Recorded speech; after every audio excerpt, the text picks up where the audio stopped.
De vous adresser mes salutations les plus cordiales, mais à l'approche des fêtes de fin d'année, je voudrais également vous présenter mes vœux les meilleurs.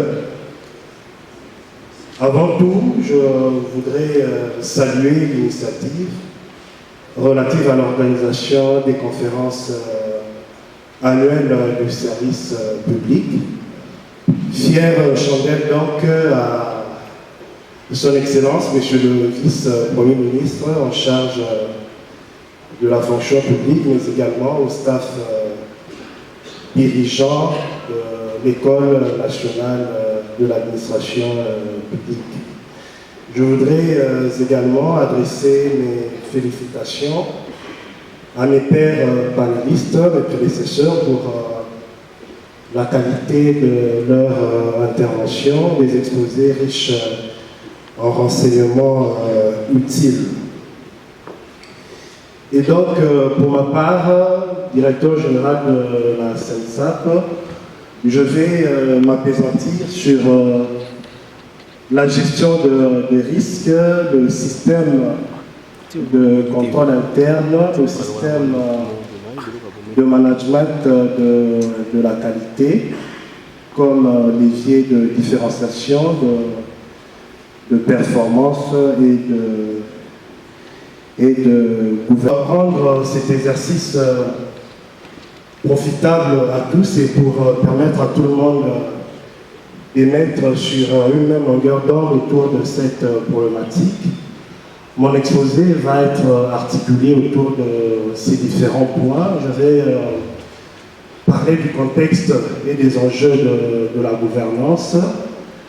Je vais parler bien entendu de la gestion des risques, du système de contrôle interne comme bouclier institutionnel. Je vais également m'appesantir sur le lien entre le facteur humain, l'homme donc et le système de contrôle interne. Je vais également aborder la question du système de management de la qualité comme levier de la satisfaction du citoyen, de l'usager donc. Mais enfin, je vais présenter quelques exemples concrets qu'on enregistre au niveau de la CNSAP, la Caisse nationale de sécurité sociale, qui certifie qu'au niveau de la Caisse, on vit véritablement la gouvernance, on vit véritablement le système de contrôle interne, mais aussi le système de management de la qualité.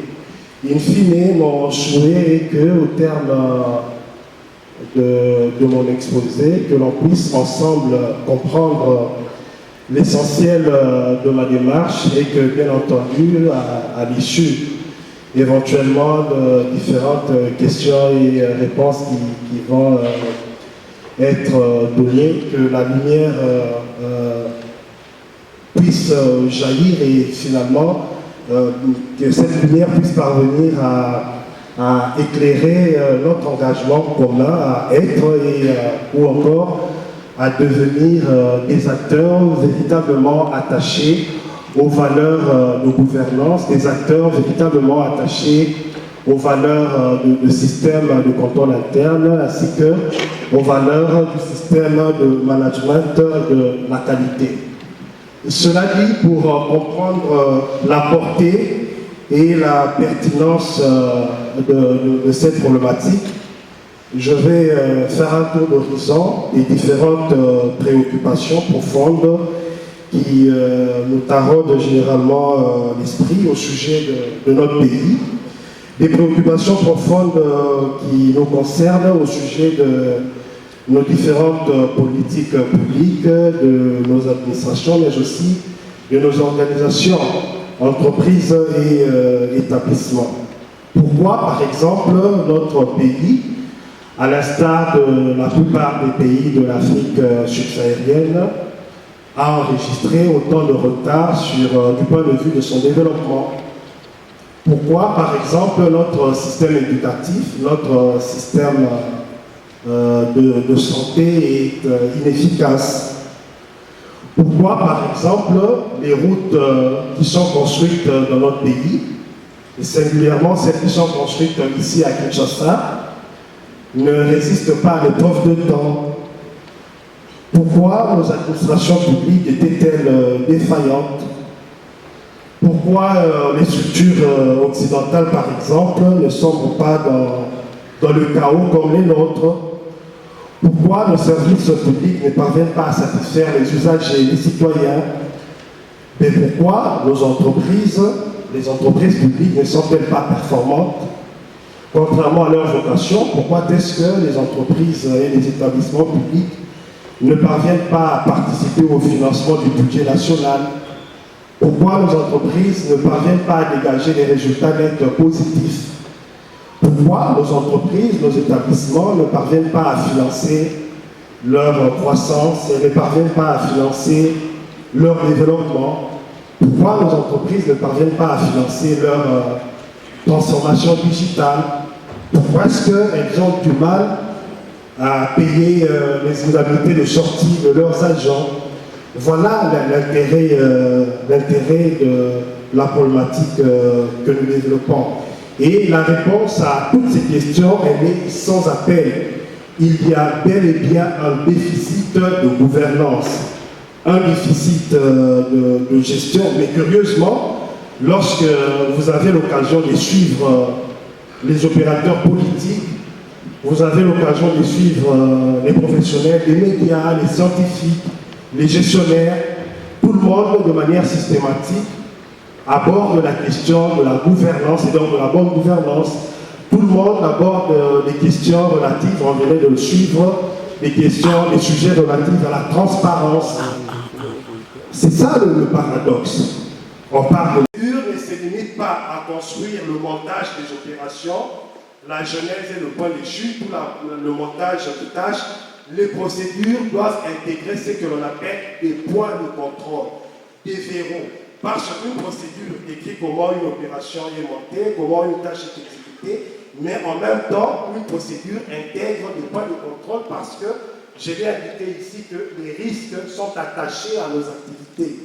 Et les procédures, les points de contrôle doivent être véritablement opérants. Vous approchez une entité, une entreprise, un établissement, un département ministériel, on va vous brandir des procédures. Mais est-ce qu'au sein de ces procédures, dans ces procédures, il existe des points de contrôle? Est-ce que ces points de contrôle sont véritablement opérants? Et il existe un référentiel international en matière de contrôle, c'est le référentiel COJO qui impose la matérialisation des différentes activités de contrôle. Ça se caractérise par des marques de pointage, des signatures et compagnie. Et enfin, je l'ai indiqué ici, en matière de gouvernance, il y a à la base l'humain. Et donc, dans tout ce qui est fait, il est important de parvenir à obtenir le portage horizontal et le portage collectif des questions liées à la gouvernance. Pour cela, il est important de comprendre les attentes, les inquiétudes, les craintes de l'humain. Il est important de réaliser la formation initiale, bien entendu la formation continue sur les questions liées à la gestion des risques, sur les questions liées au système de contrôle interne et à celles relatives au système de management de la qualité. Donc ça passe par des actions de formation et la vulgarisation. Et enfin, il est important de faire signer des codes d'éthique et des lettres de responsabilisation au niveau de différents acteurs. Et donc, ce sont là les concepts principaux, gestion de risque et système de contrôle interne. Et si l'on veut se hisser à des standards les plus élevés de la qualité, on va implémenter le système de management de la qualité qui, lui, a pour enjeu l'appréhension de la chaîne des valeurs au profit du client, au profit des usagers, donc au profit du citoyen. Voilà, Excellences, Mesdames et Messieurs, l'essentiel de mon exposé. On ne parlera jamais de gouvernance si on ne parle pas de gestion de risque. On ne parlera jamais de gouvernance, de performance, de transparence si on ne parle pas de système de contrôle interne. Donc, il est important en matière de gouvernance de retenir ces deux concepts, gestion de risque, système de contrôle interne. Je vous remercie.